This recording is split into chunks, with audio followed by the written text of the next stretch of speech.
MPV Repórter. Na noite de hoje, iremos saber mais sobre a terceira viagem do grande apóstolo Paulo. Os lugares, as pessoas, os acontecimentos, saindo de Antioquia, passando por Éfeso, Mileto, Corinto, entre outras cidades, até chegar em Jerusalém. O nosso repórter Jonatas irá nos conduzir por essa viagem incrível. As pessoas, os lugares, aonde está Paulo? Para iniciar falando sobre a vida de Paulo e sobre a terceira viagem, nós encontramos aqui uma moça aqui na Antioquia que conheceu o Paulo. O nome dela é Raquel e ela vai falar um pouco como era a convivência com Paulo. Boa tarde, Raquel. Boa tarde. Como você conheceu o Paulo? Como era a sua convivência com ele? Eu conheci Paulo escutando ele numa pregação e foi quando eu me converti a Jesus Cristo. E o nosso relacionamento, meu e da família, nós éramos muito próximos de Paulo. Ele era um grande amigo, ele é um grande amigo da nossa família, muito querido. E cadê Paulo? Para onde ele foi? Parece que ele saiu para a terceira viagem? Sim, ele saiu para a terceira viagem. A gente não queria que ele fosse porque ele já viajou, essa já era o final da segunda viagem dele e a gente insistiu para ele ficar, porque ele já está velho e tem umas dores que ele não sabe de onde vem e a gente queria que ele ficasse com a gente mais um tempo, mas ele realmente disse que precisava partir. Ele foi para a região da Cilícia e foi um momento muito doloroso, porque Paulo, ele é muito querido, nós na nossa família, a gente tem um apreço muito grande por ele e não queríamos mesmo que ele fosse, mas ele foi. E qual o ensinamento que você aprendeu, algo que você aprendeu sobre a vida de Paulo? Nossa, foram tantos ensinamentos, mas acho que algo que era muito latente assim na vida dele é como ele mostrava Jesus Cristo através das atitudes, da forma que ele conversava, da forma que ele ensinava as pessoas. Acho que ele imitava bem quem Cristo era. Muito obrigado, Raquel. E agora, nós vamos continuar caminhando para conhecer mais sobre a terceira viagem de Paulo. Como vocês viram, Paulo era muito amado pelos seus, mas ele tinha um grande desafio. Ele não parou, ele chega até Éfeso. Nessa época, Nero era o grande imperador romano. Em Éfeso, coisas incríveis acontecem. E continuando a nossa saga sobre a história de Paulo e essa terceira viagem, nós chegamos aqui na cidade de Éfeso e dizem que Paulo chegou e começou a fazer uma grande revolução e nós vamos conhecer aqui o Júnior. Júnior? Opa! Desculpa aí, eu tô bebendo uma aguinha aqui agora. Boa Só tarde. bebo água viva agora. Boa tarde. Você se tornou um discípulo de Paulo, é isso? O que aconteceu? É isso mesmo, Paulo chegou aqui em Éfeso, meteu o louco, chamou todo mundo aqui lá na escola e disse, ó, fica aqui todo mundo sentadinho que eu vou começar a ensinar aqui pro vocês tudinho. Aí eu vindo de longe ali, eu tava com meus passos ali, eu era da bagunça, né? Tava ali atrás dos meus passos, bebendo um e tal. Aí eu olhei aquela montão de gente ali, o que tá acontecendo ali? Aí eu comecei a chegar perto assim, olhei, aí eu vi que tinha um cara careca lá falando, o pessoal tudo em volta dele, rapaz, esse cara deve ser algum importante, né? Pra alguém tá perto dele. Cheguei lá, comecei a prestar atenção e o cara foi falando mais verdade muito da hora sobre a minha vida, sabe? Foi mostrando que eu era realmente um pecador, né? Foi bem da hora isso. E aí ele começou a ensinar aquilo e aquilo me chamou a atenção, cara. E aí eu fiquei lá com o pessoal, conversei com todo mundo, o que achava do Paulo. E teve uma hora que eu cheguei perto do Paulo, quando eu ia conversar com ele, aí ele foi pra sinagoga. E aí eu fui atrás dele, não, tem que conversar com esse cara lá. E eu cheguei lá na sinagoga, ele começou a ensinar de novo e taca ali palavra de Deus no pessoal. E o pessoal lá prestando atenção e eu, caramba, esse cara manja mesmo, hein? O pessoal tudo caladinho, só Paulo falando. Oxi, esse cara tem que tá ensinando algo de útil, né? E eu comecei a prestar atenção e realmente Deus usou a vida daquele cara para me mostrar o meu estado de pecador, mostrou Cristo.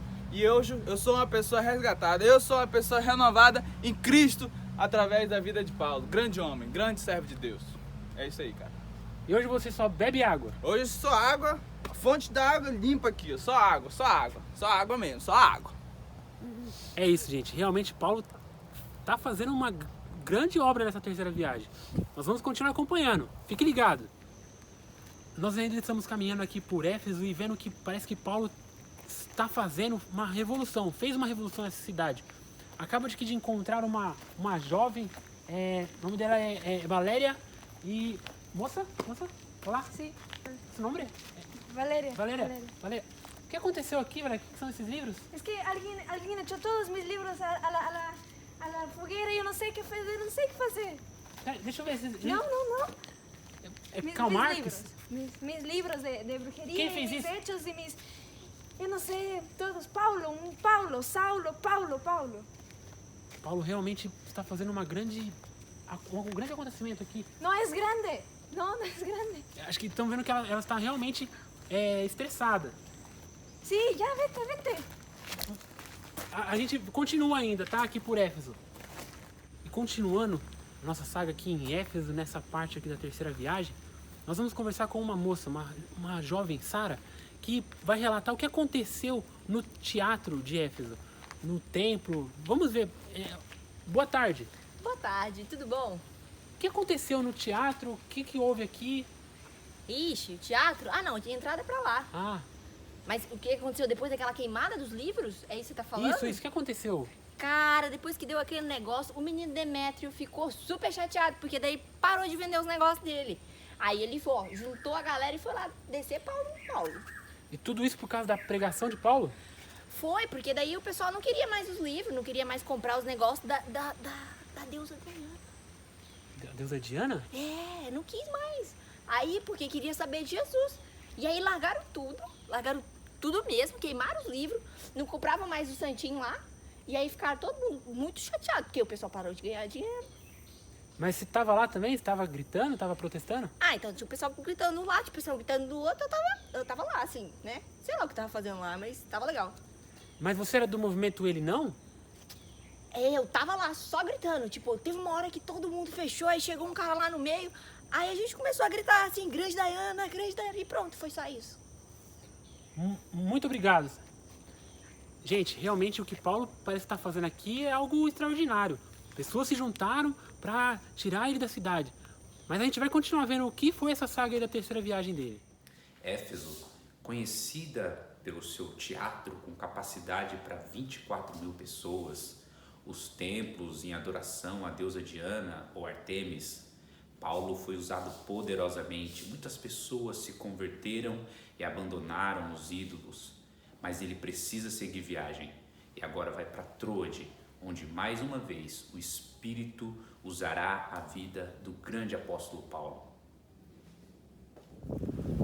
E agora continuando falando sobre a saga de Paulo nessa terceira viagem e o que aconteceu. Eu cheguei aqui em Troade e eu vou conversar agora com a Prada. É uma jovem que estava numa cena muito inusitada nessa viagem de Paulo. E queria saber dela, o que aconteceu?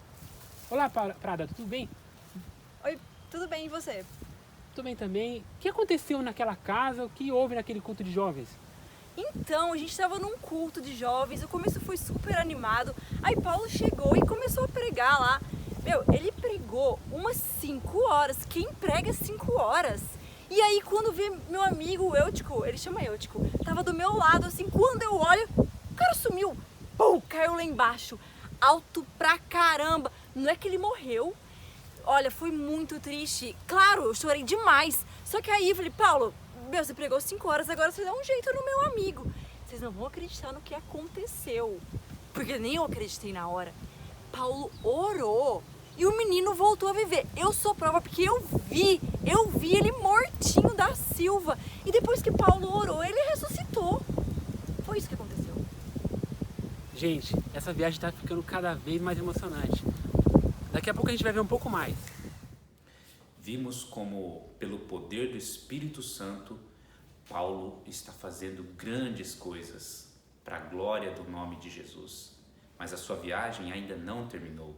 Algumas despedidas emocionantes estão por acontecer. E continuando a nossa saga sobre essa terceira viagem de Paulo, nós chegamos aqui na beira dessa praia e nós encontramos um ancião que foi ensinado por Paulo. Nós vamos falar com ele aqui. Olá, boa tarde. Você já conheceu o Paulo? Boa tarde, eu conheci. Ele é muito legal, é um super irmão, super amigo. Né?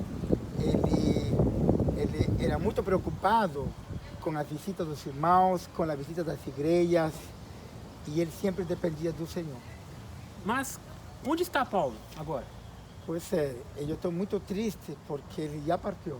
Ele partiu e nós estamos sentindo muita saudade dele. Ele, com certeza, vive na dependência do Senhor. realmente Paulo marcou a vida de muitas pessoas, como a vida desse ancião aqui. Nós vamos continuar sabendo mais e conhecendo mais sobre a terceira viagem de Paulo. E continuando sobre a história de Paulo, vendo mais o que ele fez, nós chegamos aqui na casa de um dos discípulos de Paulo, no tempo que Paulo esteve na cidade de Tiro. E nós vamos falar com ele como foi esse tempo, o que ele viveu aqui com Paulo, como foi esse tempo de discípulo de Paulo aqui com ele. Boa tarde, seu Prose, dona Prose. Boa tarde, tudo bem? Tudo bom? Jonatas, foi muito bom o tempo que Paulo passou aqui com a gente. Ele nos ensinou muitas coisas. Pude partilhar com ele momentos incríveis, como ir num jogo do Corinthians com ele.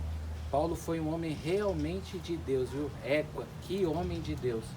E o tempo que ele veio aqui em casa foi um tempo maravilhoso como família, né, meu amor? Só que nós não queríamos que Paulo fosse embora e ele resolveu ir embora porque ele estava correndo muito risco de ser preso ali em Jerusalém. Seu Prose, qual foi o grande ensinamento de Paulo para o senhor? Que nós devemos ser discípulos de Cristo. E é isso que num momento como esse de pandemia tem nos dado segurança dessa esperança eterna que nós temos. Foi isso que Paulo nos ensinou. Muito obrigado. Vocês viram que Paulo continua a sua caminhada fazendo coisas extraordinárias, impactando vidas. Mas o que ainda Paulo vai continuar fazendo durante essa nossa saga de conhecer a vida desse homem nessa terceira viagem? São muitas despedidas. Paulo está sendo usado poderosamente por onde passa. Profecias a respeito do seu futuro. Poderia ser preso e até morto. Mas Paulo tem que seguir viagem. A sua missão, a sua viagem ainda não terminou. No final dessa viagem, Paulo já estava correndo risco de vida. Muitas pessoas já estavam temendo e um cristão de nome Ágabo teve uma visão dada por Deus sobre o que aconteceria com Paulo. Vamos falar com ele aqui. Boa tarde, você é o Ágabo? Sim, sou eu. Você teve uma visão? Você está preso? O que aconteceu? Sim, tive uma visão de que Paulo, se partisse para Jerusalém, ele ia ser preso e ia ser morto. E nós avisamos a ele, nós tentamos deixar ele aqui, mas ele recebeu um chamado de Deus para ir para lá. E ele partiu. Ele partiu. Realmente, Paulo estava disposto a seguir seu caminho até o final. Quantos lugares, pessoas, acontecimentos importantes, curas, milagres, Deus usando Paulo poderosamente. E a sua coragem e ousadia para a pregação do Evangelho, resultado de uma vida dependente do Espírito Santo. O seu desejo de alcançar vidas, de pregar, de falar de Cristo para as pessoas, resultado de uma convicção da eternidade. Termina aqui o nosso relato da terceira viagem de Paulo. Obrigado por nos acompanhar até aqui e tenha uma boa noite ou um bom dia.